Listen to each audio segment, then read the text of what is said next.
Oração com base em Juízes 7. Eu quero ler com vocês Juízes 7, versículo de número 13. Juízes 7 e 13. Esse texto é um texto muito bacana e com base nele eu quero transmitir algo aqui para os irmãos. Juízes 7 e 13. Diz assim: os irmãos acharam?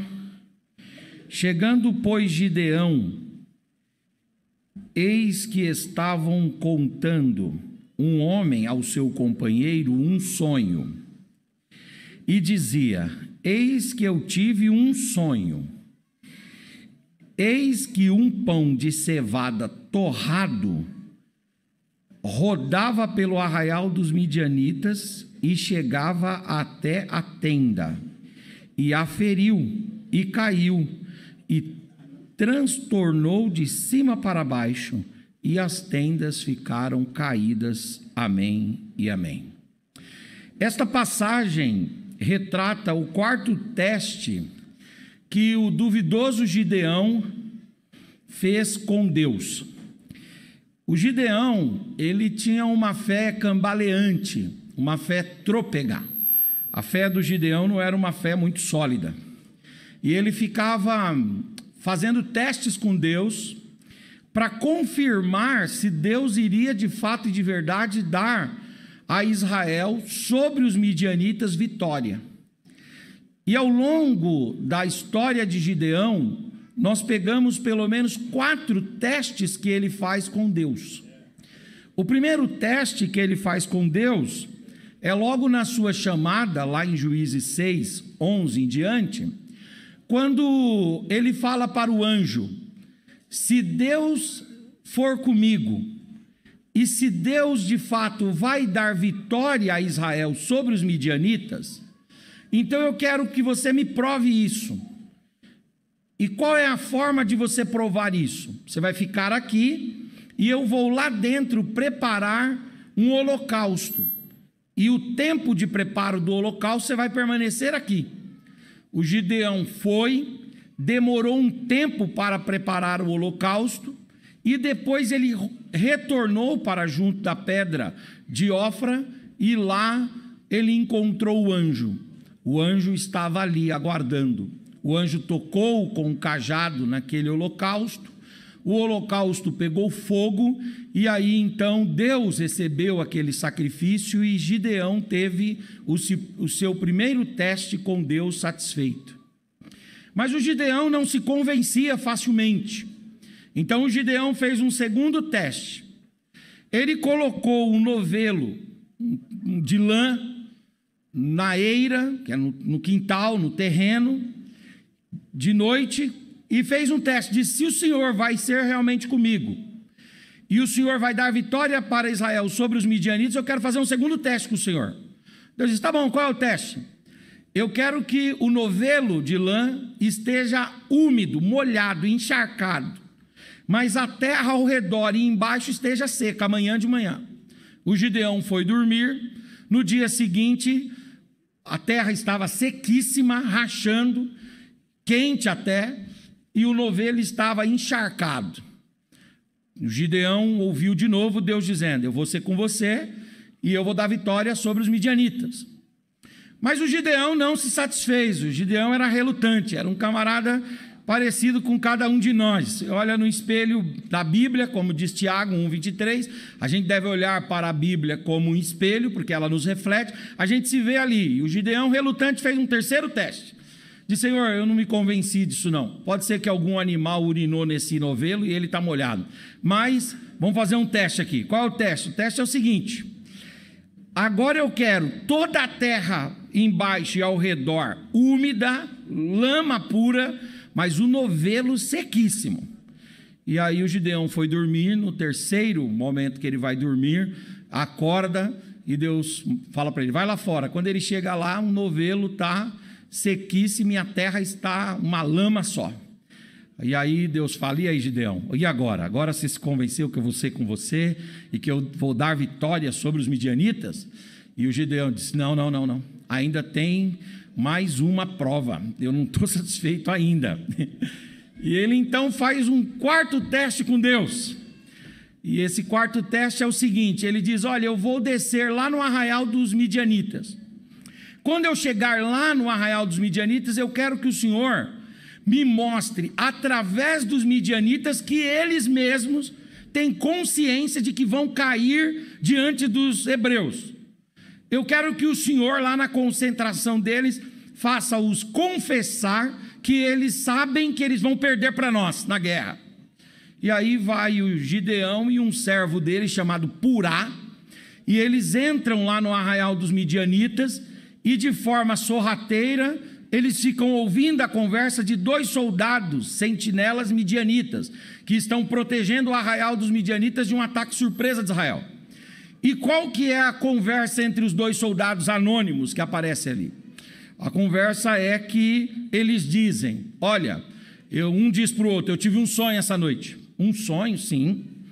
E como é que foi esse sonho?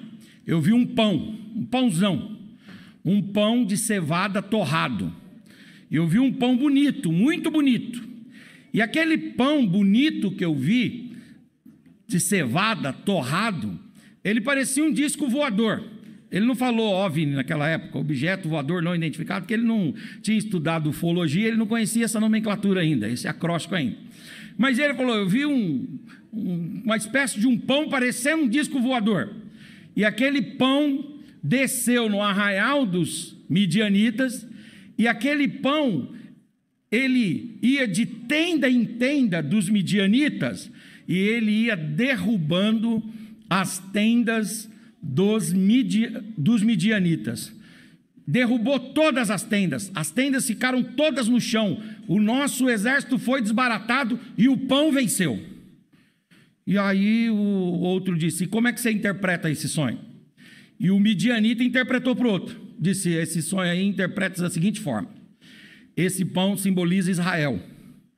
Israel é um pão de cevada torrado, um pão duro, pão casquento, um pão italiano, e esse pão é difícil de tragar, e esse pão vai bater contra nós, e quando ele girar, esse pão vai garantir a vitória para Israel. Esse pão girando vai ser sinônimo de vitória. O Gideão sai dali com essa mensagem: quando o pão gira, a vitória vem. Diga comigo: quando o pão gira, a vitória vem. Ele sai de lá com essa mensagem, com esse ânimo. Eu gostaria de pegar essa imagem do pão girando, para comunicar uma palavra ao coração dos irmãos. Quando o pão gira, quando o pão dá volta, quando o pão se distribui, quando o pão ele se espalha, a vitória vem. A vitória vem quando o pão gira. Eu gostaria de tomar essa imagem para trazer uma mensagem dizendo o seguinte: Jesus é o pão da vida, que foi distribuído por Deus, e que girou desde os céus à terra, e que ao chegar na terra, desbancou todas as tendas do mal, e garantiu, pelo seu giro e pela sua volta na terra, a vitória para toda a humanidade. Fala para o seu irmão: quando o pão gira, a vitória vem. Jesus Cristo é o pão vivo de Deus, que se tivesse lá no armazém do céu, que se tivesse lá no celeiro de Deus, que se tivesse lá no armário de Deus, não faria efeito nenhum, não traria resultado nenhum, não traria consequência nenhuma. Mas esse pão girou, desceu dos altos céus, veio até Belém da Judéia e nasceu entre os homens. Viveu por 30 anos andando por todas as circunvizinhanças de Israel, todas as cidades ali, fazendo o bem, livrando os oprimidos do diabo e pregando o evangelho do Senhor Jesus. E esse pão foi para a cruz. e morreu na cruz do Calvário, e na sua morte esse pão deu vitória para cada um de nós. O pão girou lá em Midian, no meio dos midianitas, e deu vitória para Israel. E o pão de Deus, chamado Jesus Cristo de Nazaré, girou também, nos trazendo vitória. Aleluias, nos trazendo alegria, nos trazendo paz e nos trazendo salvação. Quando o pão gira, a vitória vem. Fala para o seu irmão, o pão tem que girar. Aleluias, o pão Jesus tem que girar. Ele mesmo diz isso, João 6,48, eu sou o pão da vida. Aleluias, glória a Deus. Ele é o pão que desceu dos céus. É interessante que em João 6, Jesus compara a vida dele com o maná que Israel recebia do céu. Israel não plantava o maná vinha do céu. Aí Jesus pega a imagem do maná vindo do céu e fala, vocês comeram pão celestial, o pão que veio do céu. Está aqui aquele que é de fato e de verdade o pão da vida. E aí ele se compara com o maná, diz, aquele pão, apesar de ter vindo do céu, ele era comida e trazia apenas saúde e vida para a terra. Mas esse pão que vem direto do trono de Deus, se ele for comido, se ele for tragado, se ele for recebido, se ele for amado, se ele for adorado, se ele for crido, se ele for servido, ele tem vida para essa terra e vida para a eternidade. Ele é o pão vivo que desceu do céu, ele é o pão da vida. Em João 6,33, Jesus fala assim, porque o pão de Deus é aquele que desce dos céus e dá vida ao mundo. O pão de Deus desceu dos céus para a terra, e ele agora dá vida ao mundo. Em primeiro lugar, ele dá vida física. Se há oxigênio, se há inspiração e respiração, é por causa dele. O apóstolo São Paulo diz, nele vivemos, nos movemos e existimos. Se você está aqui, se há vida física, é por causa do pão vivo de Deus que desceu dos céus. E isso para a igreja, e isso para o não crente também. O indivíduo pode não ter nenhum compromisso com o evangelho, mas se ele está vivo, se ele tem vida física, é porque, aleluias, Deus premiou o pão da vida. Deu através do pão da vida, vida a todo mundo. Jesus falou, eu sou o pão da vida, aquele que veio do céu e que dá vida ao mundo, vida física. Mas ele não dá só vida física, ele dá vida espiritual. Quando você come do pão que é Jesus, quando você alimenta a sua mente, a sua alma, o seu coração, quando você traga Jesus, quando você traz Jesus para dentro de você, nesse símbolo do pão que você se alimenta de Jesus e se confunde com Jesus, quando você se alimenta de Jesus, você recebe vida espiritual. Os seus pecados são perdoados, as suas culpas são retiradas de você, as suas transgressões são anuladas e você recebe vida espiritual. O homem pode morrer no aspecto físico, espiritual e eterno. Por isso que Jesus, quando é o pão de Deus que dá vida, ele traz vida espiritual. Vida espiritual é ter comunhão de novo com Deus, estar junto com Deus, ter Deus morando dentro de si e morar dentro do coração de Deus. Isso é vida espiritual. Quem come desse pão chamado Jesus não está morto espiritualmente, está vivo, tem o seu nome inscrito no livro da vida, é tabernáculo, habitação e morada de Deus, aleluias, e mora dentro do coração de Deus, tem vida espiritual. Quem come do pão tem vida física, quem come do pão tem vida espiritual, quem come do pão tem vida abundante. Aqui fala de uma qualidade de vida.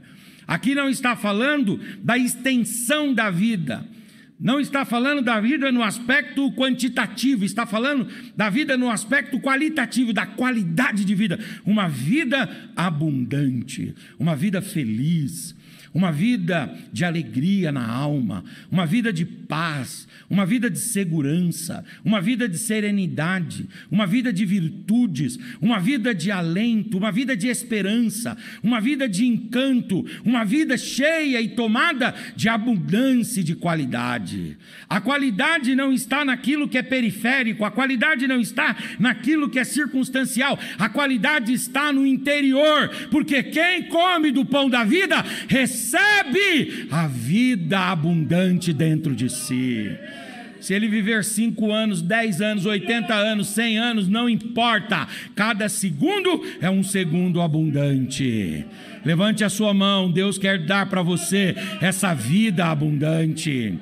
Uma vida plena, uma vida sossegada, uma vida tranquila, uma vida de paz no interior, uma vida de alegria, de gozo, de plenitude, de regozijo na alma. O Senhor Jesus quer dar uma vida abundante para a sua igreja. Você tem vida, a vida do pão da vida está em você. E não apenas vida física, vida espiritual, vida abundante, mas vida eterna. Jesus diz: eu vim para dar vida ao mundo, vida eterna. Você, aleluias, glória a Deus, já vive a eternidade. A eternidade, ela não vai começar para você, você já é eterno. Você já vai viver a eternidade com o Senhor, e agora você ainda está limitado às crises e às dificuldades desse tempo e da realidade desse tabernáculo, mas daqui a pouco esse tabernáculo vai descansar, e aqueles que não tiverem esse tabernáculo descansando, vão ser transformados, de forma que, seja pela morte ou pela transformação, vão entrar na vida eterna abundante, e vão estar com o Senhor para todos sempre. Aleluias, glória a Deus. Jesus é o pão da vida, que traz vida ao mundo. Fala para o seu irmão: Jesus tem vida física para você, a saúde para o seu corpo. Jesus dá saúde para o seu corpo. Jesus tem vida espiritual para você, a saúde espiritual para você. Jesus tem vida abundante para você, a saúde de abundância e de qualidade na sua vida. E Jesus tem vida eterna para você. Ele é o pão que veio trazer vida ao mundo. Mas o texto diz lá de João 6:50 e 51: este é o pão que desce do céu, para o que dele comer nunca mais morra. Eu sou o pão vivo que desceu do céu, e se alguém comer desse pão, viverá para sempre. E o pão que eu der é a minha carne, e eu darei a minha carne pela vida de todo mundo. Amém e amém. Fala para o seu irmão: o pão tem que girar. Diga: o pão tem que girar. Quando o pão gira, há vitória. Diga: quando o pão gira, há vitória. Hoje o pão vai girar aqui, não vai, pastor? Vai passar um pão aí, não vai? Enquanto você estiver recebendo o pão, você vai estar recebendo vitória. Aleluias, você vai estar sendo renovado pelo Senhor. Você vai estar sendo avivado pelo Senhor. Você vai estar sendo salvo pelo Senhor, no sentido de salvação contínua. Está sendo salvo pelo Senhor. Você vai ter o seu pacto, a sua união, aleluias, renovado com o Senhor. O Senhor tem vida para a sua igreja. Quando o pão gira, há vitória. Para terminar, Jesus é o pão vivo que precisa girar. E quando o pão gira também, no aspecto de sermos solidários, há vitória. Aonde é que está a vitória? Em sermos ensimesmados, pensarmos apenas no nosso próprio umbigo, em pensarmos apenas na nossa própria realidade, em resumirmos os ganhos, os lucros e os dividendos apenas a nós mesmos? Não. O grande sentido dessa vida e de servir ao Senhor é fazer o pão girar. Eu tenho que fazer o pão girar no aspecto de receber Jesus. Eu tenho que fazer o pão girar no aspecto de levar Jesus a outros. Isso é fazer o pão girar, nisso a vitória. Mas eu preciso também fazer o pão girar na forma como os irmãos estão fazendo lá naquela mesa lá, ó.